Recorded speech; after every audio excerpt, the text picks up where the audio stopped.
কোরআনের অনুবাদ অজু ছাড়া স্পর্শ করা যায় কিনা, অনুবাদ যদি থাকে সেটা অজু ছাড়া স্পর্শ করা যাবে কিনা। আচ্ছা, এখানে কিছু জিনিস মূলনীতি বুঝলে এইসব মাসালাগুলো বুঝতে সুবিধা হয়। ইসলাম তো একটা মূলনীতির পরে ভিত্তি করে, যেমন অনুবাদকে কিন্তু কেউ কোনো বলবে না এটা কোরআন শরীফ, এটা বলবে কোরআনের অনুবাদ, যেটুকু বুঝলেই শেষ। মানে বলছে যে আল্লাহ তাআলা যে কোরআনের যে আয়াতটা বলছে লা ইয়ামাসসাহু ইল্লাল মুতাহহারুন, এবং আবু দাউদ শরীফের একটি হাদিস আছে যে লা ইয়ামাসসাহু ইল্লাত তাহিরুন, দুইভাবে আসছে। তো এখন মুতাহহারুন বলতে কাদেরকে বোঝানো হয়েছে? পবিত্র অর্জনকারী। এখন দেখেন কোরআন আসছে হলো সকল মানুষের জন্য, ঠিক না?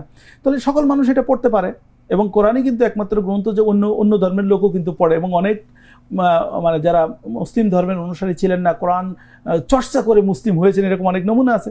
তো তাদের জন্য তো উজুর দরকার নেই, কারণ ইমানই হলো প্রথম পবিত্রতা। ইমান আনার পরে বিশেষ কিছু কারণে মানুষের অপবিত্রতা ভিতরে সামিল হয়, সেখান থেকে পবিত্রতা অর্জন করার জন্য তিনটা উপায় আছে। একটা হলো যে গোসল, একটা হলো উজু, এবং এর বিকল্প হিসেবে তাইমুম।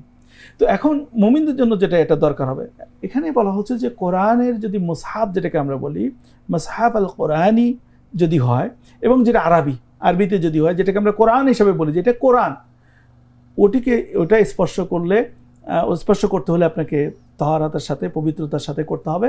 কিন্তু বাংলা অনুবাদ যদি হয়, এটার আরও একটা যৌক্তিক কারণ আছে।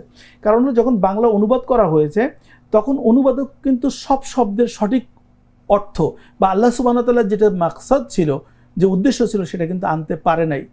বিধায় এটিকে আমরা কখনোই কোরআন বলতে পারবো না, এটা কোরআনের অনুবাদ। এবং এটা আমরা সবাই বিশ্বাস করি যে কোরআনের অনুবাদ কোরআনের মতো নয়, কোরআনের মতো বিশুদ্ধ নয়। এটা কোরআনের আল্লাহর শব্দ না, এটা আপনার শব্দ, এটা আপনার চিন্তা থেকে আনছেন। এবং অনেক শব্দ যেগুলো হয়তো তার চেয়ে আরও ভালো শব্দ আছে, যেগুলো এটা অ্যাপ্রোপ্রিয়েট হতো, সেটা আমরা আনতে পারি না। ফলে এ ব্যাপারে সবাই, জমহুরুল উলামা আমরা যেটাকে বলি, সেটা বলছে যে কোরআনের যদি অনুবাদ শুধুমাত্র হয়, তাহলে এটা স্পর্শ করতে উজুর দরকার হবে না। এর বাইরে আরও কিছু কমপ্লিকেশন এখানে আছে। যেমন এখন কিছু অনুবাদ পাওয়া যায় যে আরবি টেক্সটও আছে, বাংলাও আছে। এ ব্যাপারেও ওই মূলনীতিকে নিয়ে এসে জমহুরুল উলামা বলছে যে এটাও কোরআন শরীফ না, এটা কোরআনের অনুবাদ।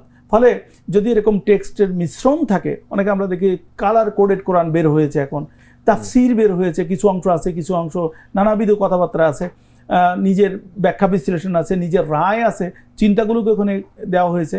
এই জায়গাগুলোতে তাহারাত বা পবিত্রতা ছাড়াও স্পর্শ করতে কোনো অসুবিধা নেই।